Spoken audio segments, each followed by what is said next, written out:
বিজেপির বাংলা বিরোধী এজেন্ডা ফাঁস করল তৃণমূল কংগ্রেসের।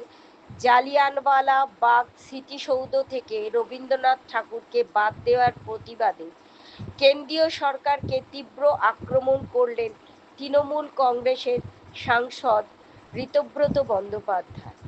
রবীন্দ্রনাথ ঠাকুরের চিঠি প্রদর্শন ও মূর্তি স্থাপনের দাবি তুললেন সংসদে। রিনা হালদারের রিপোর্ট, জিএম নিউজ, হাওড়া। প্রতিবাদ করেছিলেন রবীন্দ্রনাথ। 1915 সালে রবীন্দ্রনাথকে ব্রিটিশ সরকার নাইট উপাধি দিয়েছিল, নাইটহুড দিয়েছিল। রবীন্দ্রনাথ এক মুহূর্ত সময় নষ্ট করেননি। 1919 সালে এই ঘটনা ঘটবার পর তিনি একটা চিঠি লেখেন।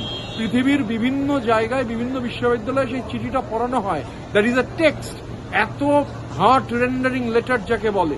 তিনি কেন নাইটহুড ত্যাগ করতে চাইছেন, এই বর্বরিচিত আক্রমণের বিরুদ্ধে, এক্সট্রিম বারবারিজমের বিরুদ্ধে, তার বিরুদ্ধে রবীন্দ্রনাথ সরব হয়েছিলেন। এই যে বিজেপি বাংলার যেখানে গোটা দেশ জুড়ে বাংলাভাষীদের ওপর আক্রমণ হচ্ছে, বাংলা ভাষায় কথা বলবার জন্য আক্রমণ হচ্ছে, এই রবীন্দ্রনাথ হচ্ছে আমাদের দেশের জাতীয় সঙ্গীত, বাংলায় লেখা।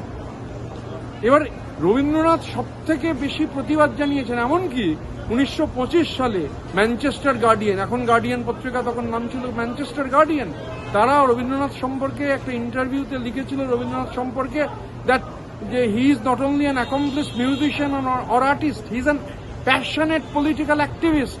রবীন্দ্রনাথ যেভাবে এই নাইটহুড তার ত্যাগ করেছিলেন, যে তীব্র ভাষায় প্রতিবাদ জানিয়েছিলেন, ওইখানে জালিয়ানওয়ালা বাগে অবিলম্বে রবীন্দ্রনাথের মূর্তি রাখা উচিত। এবং এই চিঠিটি, যে চিঠি তিনি লিখে নাইটহুড ত্যাগ করেছিলেন, সেই চিঠি ডিসপ্লে করা উচিত প্রপারলি।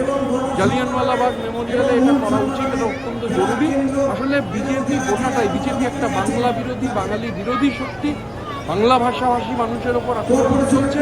রবীন্দ্রনাথ বাদ যাবেন কেন? আর আমরা তো দেখেছি এই সময়কালে উত্তরপ্রদেশে বিজেপির সরকার পাঠ্যক্রম থেকে যোগী আদিত্যনাথরা রবীন্দ্রনাথকে বাদ দিয়েছেন, রবীন্দ্রনাথকে বাদ দিয়ে রামদেবকে ঢুকিয়েছেন। সেটা ওদের প্রায়োরিটি। কিন্তু আমরা দাবি করছি তৃণমূল কংগ্রেসের পক্ষ থেকে যে জালিয়ানওয়ালাবাগ মেমোরিয়ালে যে মানুষ, যে জ্যোতির্ময় পুরুষ সব থেকে সর্বাগ্রে গোটা পৃথিবীতে এই আওয়াজ ধ্বনিত করেছিলেন প্রতিবাদের, এত তীব্র প্রতিবাদের আওয়াজ, তার মূর্তি এবং এই চিঠিটি, যে চিঠি লিখে তিনি নাইটহুড ত্যাগ করেছিলেন, সসম্মানে তা প্রদর্শিত করা হোক।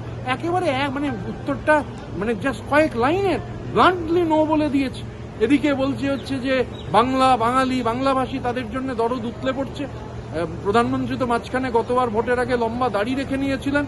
এবং সব মিলিয়ে যে বিজেপি যে একটা বাংলা বিরোধী, বাংলা ভাষী বিরোধী, বাঙালির সংস্কৃতি, কৃষ্টি সবকিছুর বিরোধী, আজকের এই উত্তরের মধ্যে দিয়ে তা আবার প্রমাণ হয়ে গেল।